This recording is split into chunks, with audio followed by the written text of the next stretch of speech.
Mi vida es una hoja en blanco, un piano desafinado, 10 dedos largos y flacos y un manojo de palabras.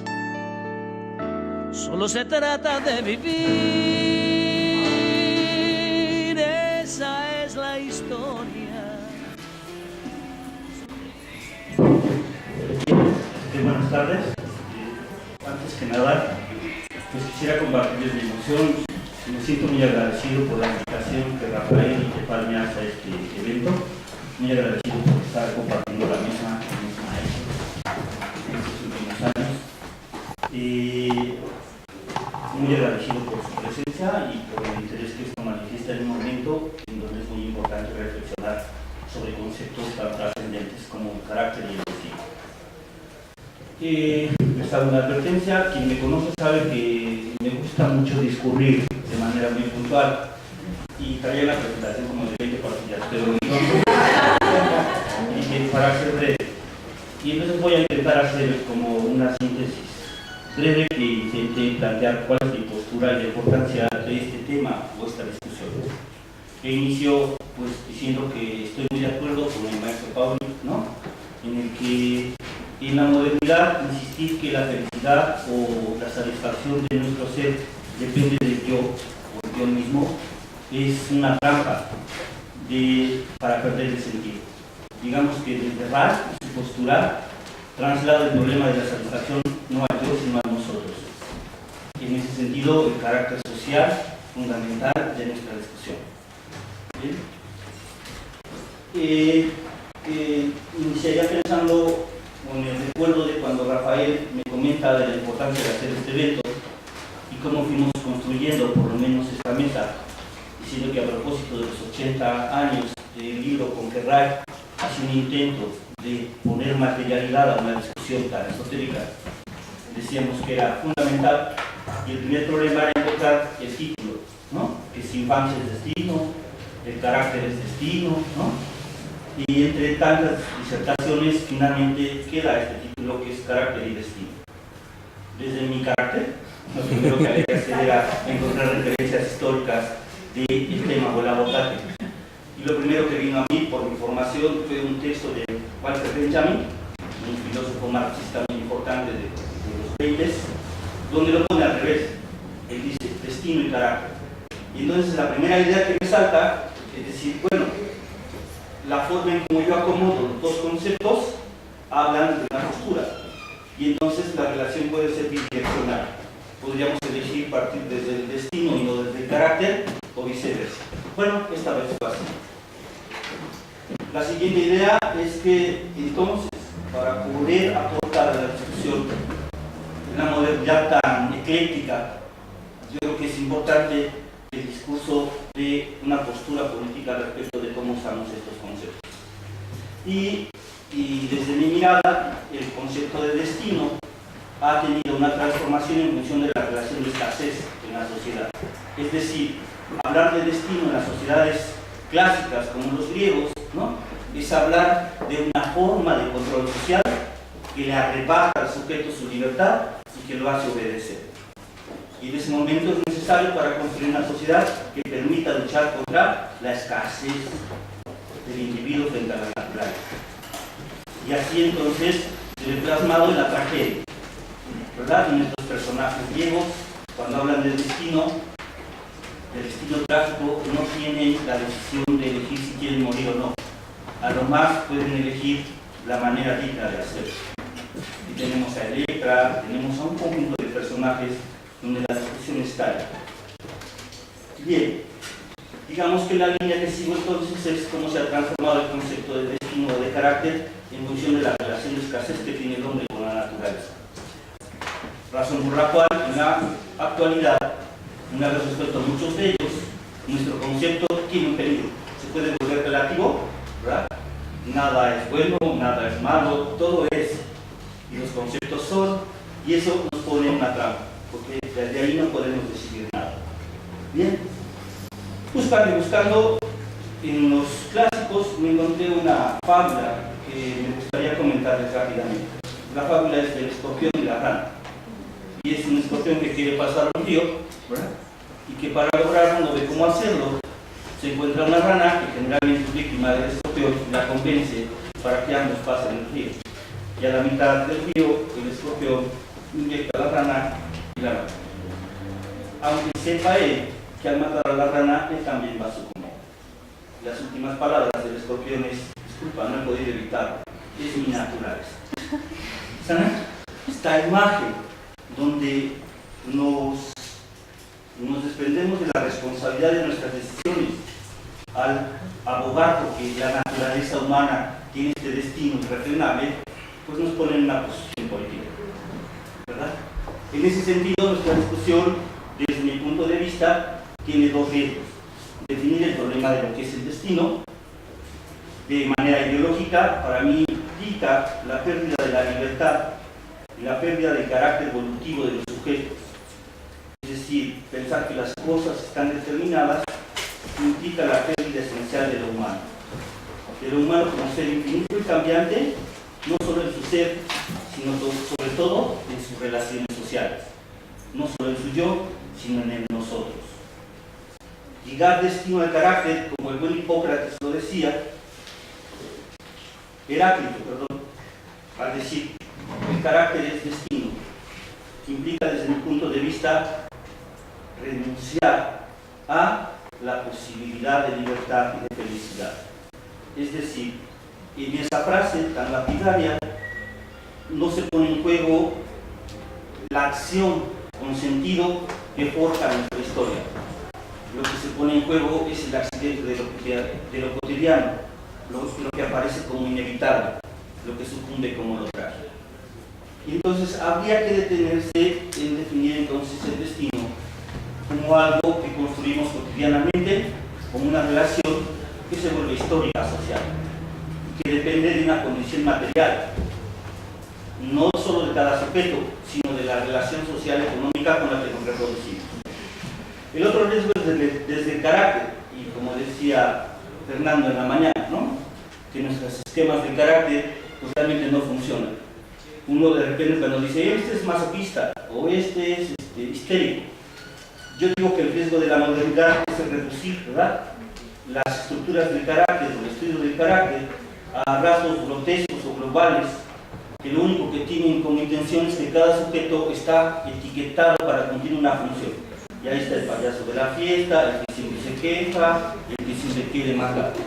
Y que si nos detenemos y reducimos el concepto de carácter a esto, significa pues renunciar a la condición plástica de nuestra humanidad, no solo en términos de la construcción de nuestro cerebro cotidianamente para modificar nuestra manera de percibir, sino también desde nuestra construcción plástica como sujeto social, donde el hombre aprende a ser hombre solo cuando entra en contacto con otro hombre, que al entrar en contacto con otro se transforma recíprocamente. En ese sentido, destino es historia, destino es compromiso con tu relación y la otra edad. ¿Bien? De tal manera que en la modernidad el carácter no es esta reducción cómica de nuestra forma de percibir el mundo, sino que representa el crisol desde donde los sujetos manifiestan sus múltiples capacidades para prevalecer y para buscar la felicidad. Es decir, en la modernidad el carácter toma un papel muy importante en la conformación no solo de los sujetos, sino de las sociedades en su conjunto. El carácter es la condición material que apuntala las relaciones entre los sujetos y sus formas cotidianas de reproducción. Bien, así entonces coincido con los ponentes, ¿no? El carácter no es destino, el carácter es la condición material con la que día con día nosotros construimos nuestra historia. Y que desde la terapia corporal, malo sería decir que esto está acabado o que ya es un designio, porque entonces los terapeutas no tendríamos nada que hacer.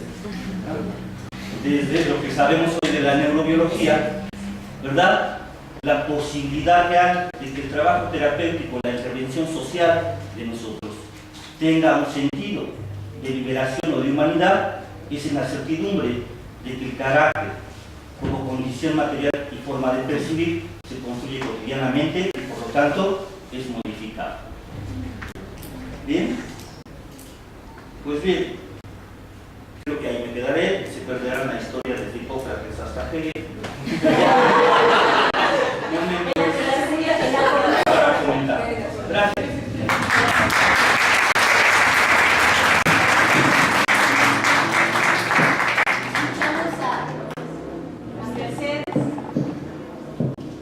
¿Qué tal? ¿Cómo están? A ver, dos cosas. ¿Ustedes creen que en el destino tenga que ver también la genética, la herencia? ¿Sí o no? En mi caso, sí, que no me conoce no sabe que soy de ascendencia alemana, todo se me olvida, por eso ahorita les voy a leer mi ponencia, ¿sí? Bien. A ver, allá atrás, árbol que nace torcido. ¿Cómo?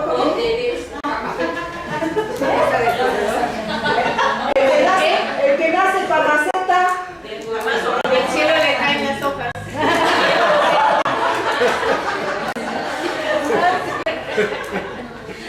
Ahí viene la segunda parte de ese. El que nace para tamal no pasa del corredor, ¿verdad? Bien.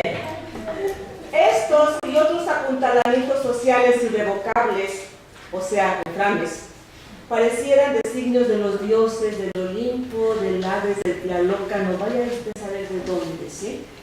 Es decir, no podemos sustraernos a nuestro destino. El libre arbitrio no es suficiente para evitar que lo que viene, viene con todo. Y todo es consecuencia de una forma de ser o carácter. El carácter es el que determina los pensamientos y las acciones que nos llevan a cumplir ese fatal destino o ese feliz destino. Como en Puenteras o en Colón. Entonces nos preguntamos lo que se han preguntado todos en esta mesa: ¿carácter es destino? Acá ya dieron su contestación algunos, pero ¿ustedes qué piensan? ¿Qué nos dijeron? ¿Qué nos enseñaron desde temprana edad nuestros padres, nuestros abuelos? Ya decía Fernando en la mañana, el multicitado Fernando Ortiz, ¿verdad? ¿Qué nos dijeron? Bien. Adentrémonos entonces a analizar estos dos términos y la confusión de los mismos. Carácter, con K y con H, carácter desde los griegos, significaba marca en una marca grabada, mientras persona significaba la máscara o careta. Esto hace alusión a la apariencia, y el carácter se refería a algo más profundo y en algunos casos consideraba que era de nacimiento. Ahora bien, según Wright, el carácter se forma en la temprana infancia como respuesta a las demandas externas y a los impulsos inconscientes del niño o de la niña, parafraseándolo. En términos económicos, el carácter en la vida corriente y la resistencia caracteriológica en el análisis sirven ambos para una misma función: evitar el displacer y establecer y mantener el equilibrio por neurótico que éste sea. El carácter forma la coraza caracteriológica que le da forma al cuerpo y suministra los pensamientos y afectos con los cuales cada individuo se relaciona consigo mismo y con los demás. Es su particular forma de ser y de estar en la vida. ¿Qué es destino? Destino se refiere a una encadenación de sucesos que pueden ser favorables o no. En la antigüedad se consideraba como una fatalidad misteriosa que dirigía los actos de los hombres y las cosas. Representaba una ley suprema que gobernaba a los hombres y a los dioses. Luego entonces, podemos decir que irremediablemente lo que va sucediendo en la historia de cada individuo es su destino, y por lo tanto los mecanismos que vaya construyendo para no sufrirlo lo llevan a construir su coraza con la cual vivirá el resto de sus días. Terrible signo, ¿no? ¿Qué opinan?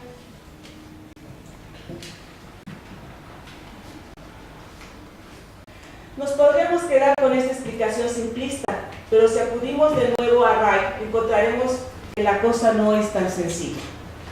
Cito: Todo orden social crea aquellas formas caracterológicas que necesita para su preservación, generando las instituciones, por ejemplo la familia, que lo avalan, y la formación de la estructura psíquica que corresponda al orden social existente en todos los estratos de la población. Y también dice, la estructura social de la sociedad influye en la formación del carácter, creando determinadas formas familiares. La estructura del carácter es, pues, la cristalización del proceso sociológico de una determinada época.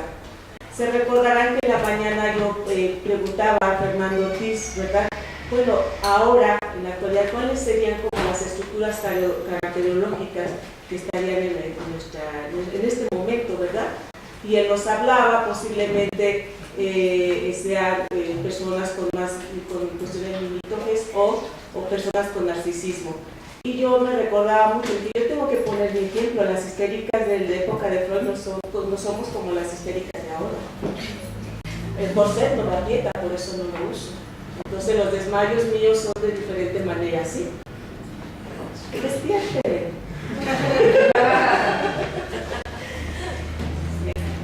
De la manera en que las sociedades y toda una forma de ver y mirar para su conveniencia y desarrollo de sus intereses de control, pues es la forma en que nos irán guiando y nos irán conformando como seres humanos con una serie de necesidades que muchas ni son reales, y es la forma en que nosotros vamos asumiendo que eso somos. Entonces el individuo y su fatal destino son solo derivados de todo un entramado social que produce a su conveniencia las formas de cómo ser, de cómo pensar, de cómo actuar, para no salirse de la normatividad social. Y entonces podríamos pensar que todos los que aquí estamos somos normales, ¿no? Somos funcionales, estamos de acuerdo a lo que han dictado los grandes emporios y los grupos de poder. Aquí que levante la mano quien tenga alguna neurosis. Nadie tenemos neurosis. Me voy a otra mesa. O sea, ¿a qué pudo decidido?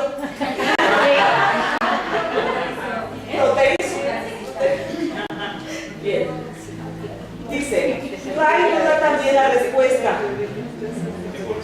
La psicología y la caracterología, y por ende la psicoterapia corporal, poseen pues una tarea claramente definida. Debe descubrir los medios y mecanismos con los cuales la existencia social se transforma en estructura psíquica y con ella en ideología. Nosotros no podemos pensar como pensaba nuestra mamá, nuestros abuelitos, nuestros tatarabuelitos, porque estamos en otro momento histórico, social y político de nuestra vida, ¿sí? Y ellos están en lo cierto de acuerdo a lo que vivieron. Se debe distinguir entre la producción social de ideologías y su reproducción en los miembros de la sociedad. Estudiar el primer proceso corresponde a la sociología y a la economía. El segundo es chamba para todos nosotros. Entonces, ¿cómo ha de hacer un individuo cuyo carácter, o sea, su coraza caracterológica, está nutrida por todo su entorno social? Para primero darse cuenta de que el traje a la medida que le fue confeccionado, y ese traje le aprieta. ¿Cómo nos sentimos dentro de nuestro propio pellejo? ¿Estamos conformes, estamos felices? Pues entonces, ¿cómo vamos a sentir que estamos como mal, no? Así es, las personas vamos por la vida diciendo lo que el famoso cantante: soy así, así nací y así me moriré. Nada más falso que esto. Entonces, sí, infancia es destino. Mientras la persona siga atrapada en esa mentira, entonces, ¿para qué la resiliencia, no? ¿Qué sabe qué es resiliencia? Sí. Ay, qué bueno, porque yo no. Otro de nuestros refranes, ya, ¿cuánto tiempo hiciste tú? Otro de nuestros refranes: no hay peor ciego que el que ¿qué? El que está dormido. Nada tan cierto. Y aunque nos sofoque o ahogue nuestro traje a la medida, seguiremos cumpliendo con nuestro destino sin intentar siquiera desabotonarlo para poder respirar mejor. Ya no digamos quitárnoslo para sentirnos libres, Y más aún, confeccionar ya no uno nuevo, uno que nos quede mejor. Porque el que tenemos es cómodo. ¿Quién se siente incómodo ahorita con el traje que trae puesto? O incómodo. Bueno, te lo puedes quitar, ¿eh? Todo el mundo te lo va a agradecer, ¿eh? Cómoda y cómoda. Es aquí donde se encuentra la beta de nuestro quehacer psicoterapéutico y por enésima vez Wright nos alecciona, cito: solo una buena técnica puede suministrarnos los conocimientos necesarios para el objetivo más amplio de comprender y modificar la estructura.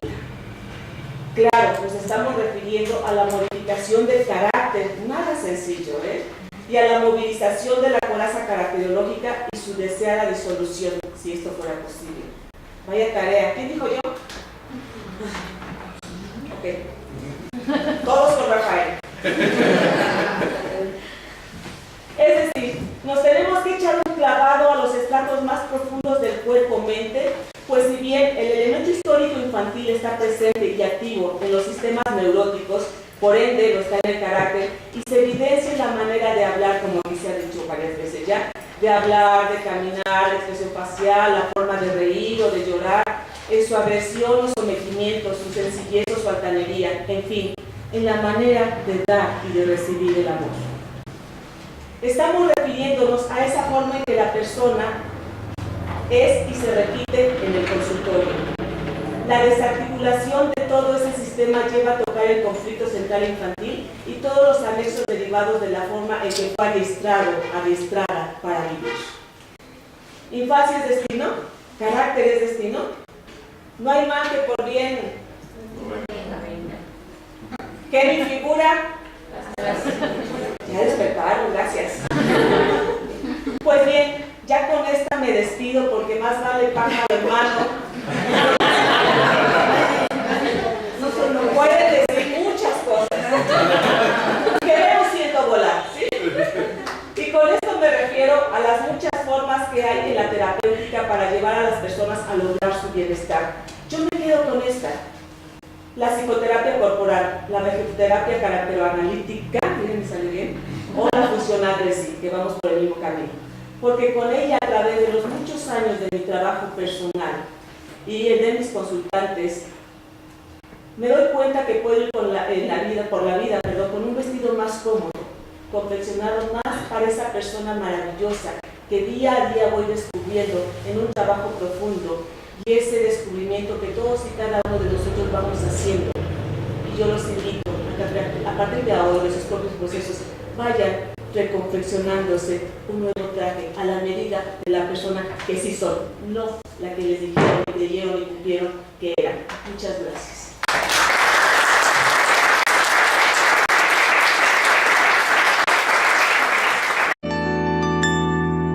La vida es una moneda, quien la rebusca la tiene. Ojo que hablo de monedas, sino de gruesos billetes. Mi vida es una hoja en blanco, un piano desafinado, 10 dedos largos y flacos y un manojo de palabras. Solo se trata de vivir, esa es la historia. Con la sonrisa en el ojal, con la idiotez y la locura de todos los días, a lo mejor resulta bien.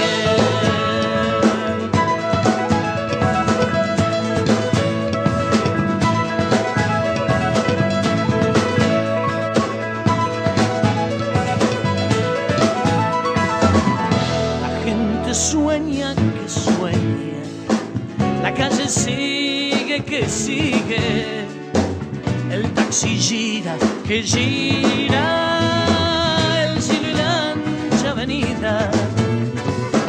Los días cantan la historia del hombre al borde del hombre. Los días cantan mañana, los días no tienen miedo.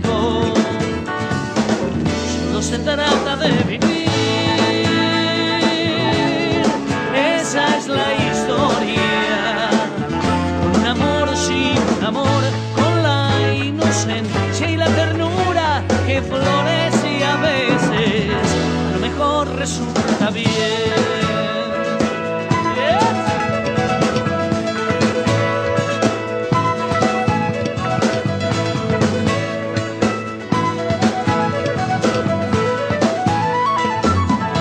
Si nos inunde el asfalto de sensaciones profundas, cosemos bien nuestro ahogo, que es nuestra imagen fecunda. La vida es una moneda, quien la rebusca la tiene. Ojo que hablo de monedas, sino de gruesos billetes.